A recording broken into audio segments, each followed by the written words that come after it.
Welcome to English Speaking Corner, your quiet space to build real confidence. Here is a secret that might surprise you. The most confident English speakers are actually the ones who are not afraid to interrupt. Imagine you are at a dinner party on a Friday evening. It is 7:30 p.m. The room is warm, and the noise of cutlery and laughter fills the air.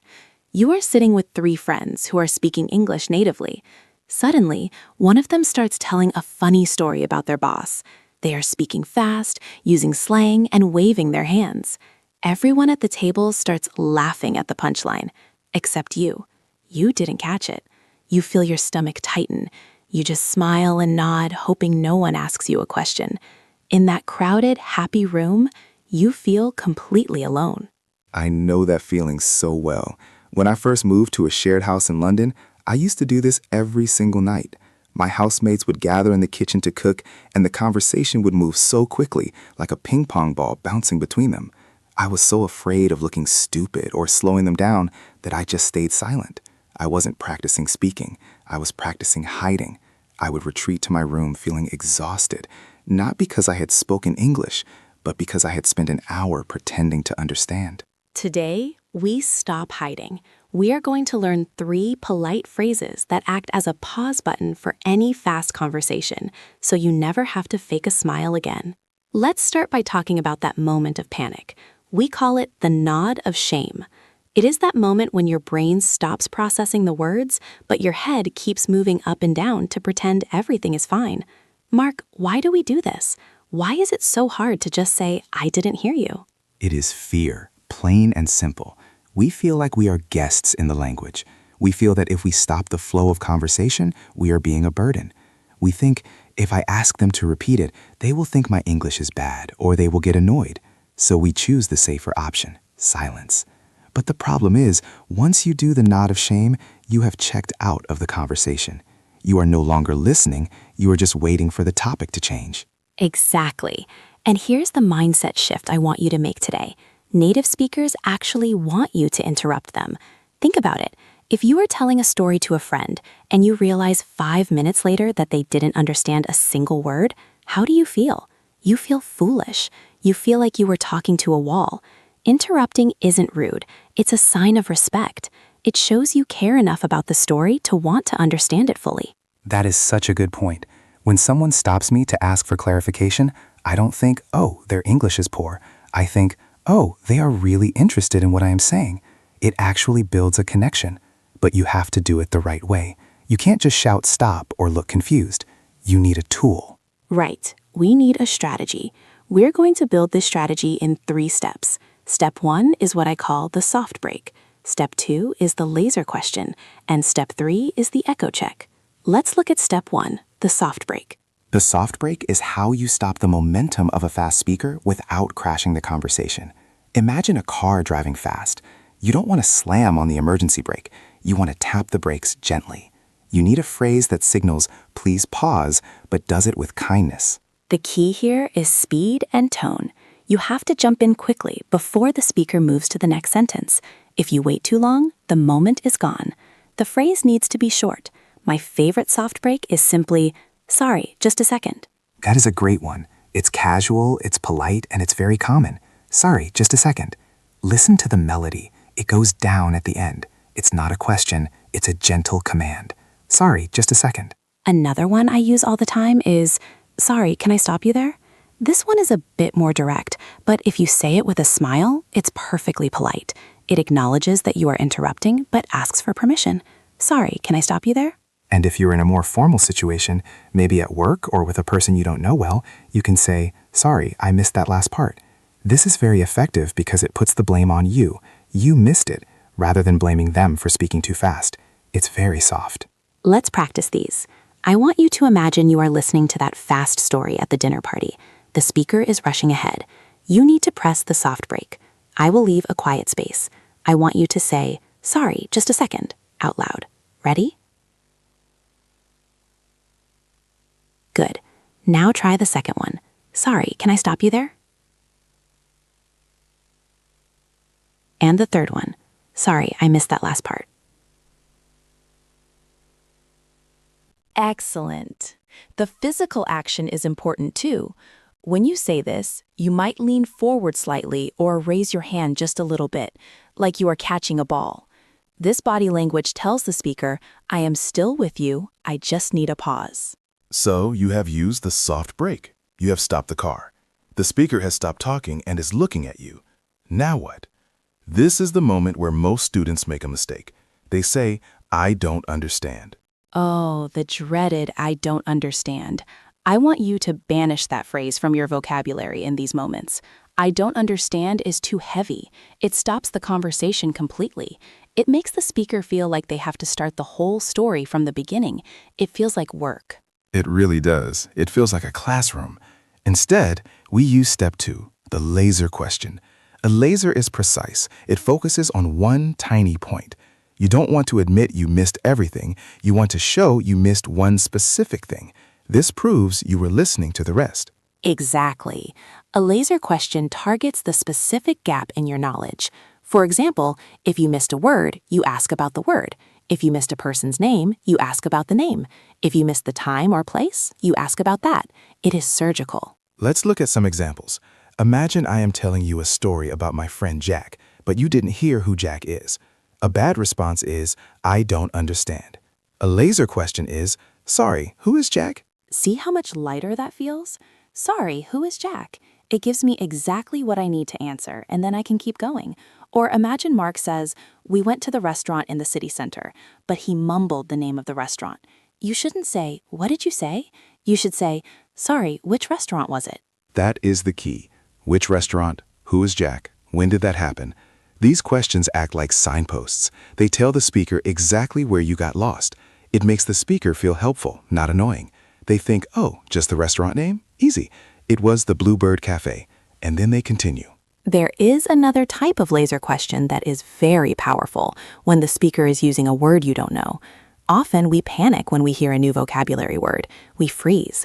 Instead, use the soft brake and then ask about that specific word.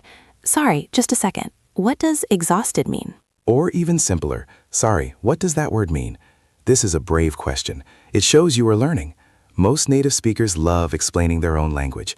If you ask me what a word means, I get excited to explain it to you. I don't judge you. Let's try a simulation with these laser questions.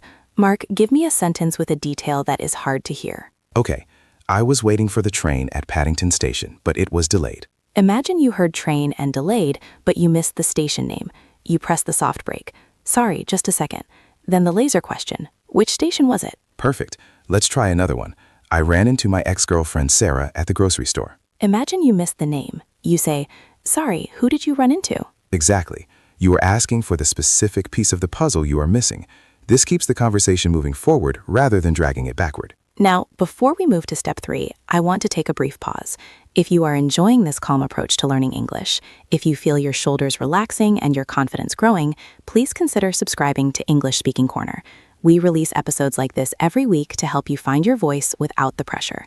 By subscribing, you make sure you never miss a lesson, and it helps us keep creating this quiet study space for you. Thank you for being here with us. Now, let's move to step 3. You have stopped the conversation with a soft brake. You have asked the laser question to get the missing information. The speaker has answered you. Now, you need to seal the deal. You need the echo check. The echo check is how you verify that you have understood correctly, and it signals to the speaker that they can continue the story. It is called an echo because you repeat back a summary of what they said, but in your own words. This is a psychological trick. When you repeat what someone just told you, it makes them feel deeply heard. It validates them. And for you, the learner, it confirms that you are now back on track. It builds a bridge between the part you missed and the rest of the story. The structure for an echo check is usually, so you mean, or, so you are saying, followed by a quick summary. Let's go back to the restaurant example. I said it was the Bluebird Cafe. You asked, sorry, which restaurant? I answer, the Bluebird Cafe. Then you do the echo check. So you went to the Bluebird Cafe. Got it. That little got it or okay, I see at the end is like a green light. It tells the speaker, I am with you again. Please continue. Let's try a slightly more complex one. Imagine I am complaining about my job.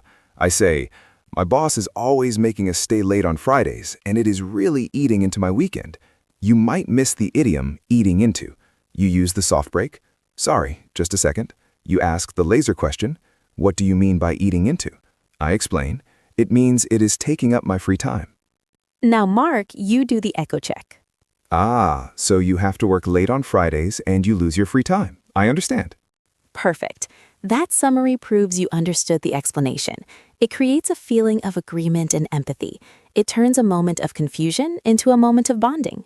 And notice, Anna, that this whole process, the soft break, the laser question, the echo check, takes about 10 seconds. But in those 10 seconds, you have saved the conversation.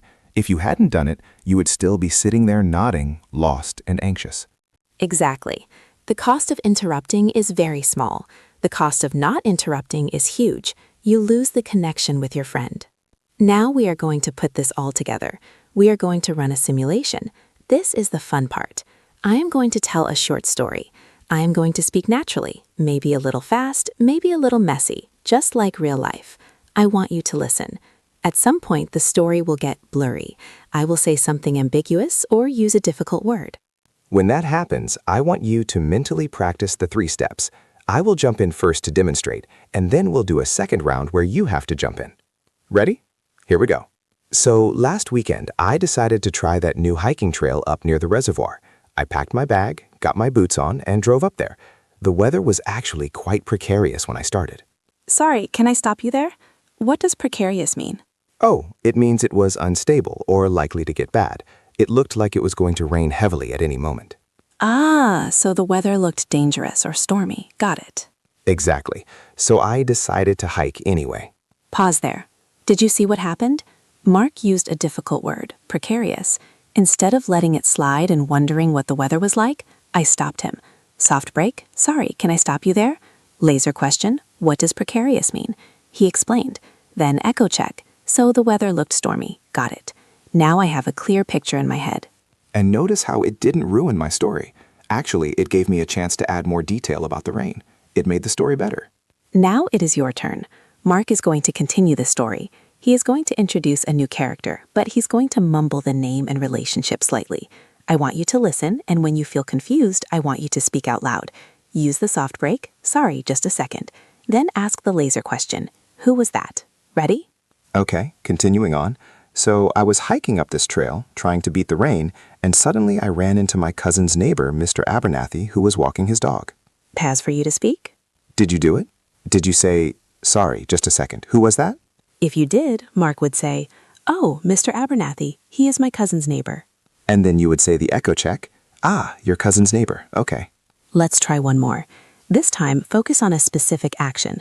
Mark is going to describe something that happened, but he will speak very fast. I want you to interrupt and ask, sorry, what happened? So after I met Mr. Abernathy, we started walking together, but then he suddenly slipped in the mud and dropped his phone. Pause for you to speak. That was fast, right? I said he slipped in the mud and dropped his phone, but I ran all the words together. That is a perfect moment for the soft break. Sorry, I missed that last part. What happened? And I would slow down and say, oh, sorry, he slipped in the mud and dropped his phone. And you say, ah, he dropped his phone in the mud. That is terrible. By practicing this, you are building a safety net.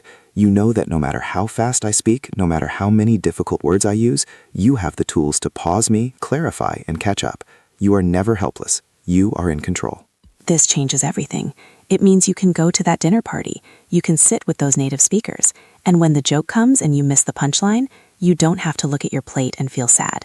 You can look at the speaker with a smile and say, sorry, I missed the joke. Why was it funny? And they will tell you. And then you can laugh with them. That is the goal. Not perfect English, but shared laughter. As we come to the end of this episode, I have a small challenge for you this week. It is a brave challenge.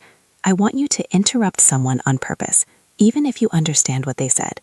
Pick a safe person, a friend, a tutor, maybe a colleague who is nice. When they are telling you something, just practice the phrase. Say, sorry, just a second. Did you say X? Watch their reaction. You will see that they don't get angry. They will simply repeat it and keep talking. Once you see that the monster of interruption isn't scary, you will feel free. You will realize that the pause button belongs to you. You can press it whenever you need to. Thank you for listening and practicing with us today. You are doing the hard work of building real confidence, and we are so proud of you. Put these phrases in your pocket and take them into your next conversation. Until next time, keep listening, keep speaking, and be kind to yourself. Goodbye, everyone. Bye for now.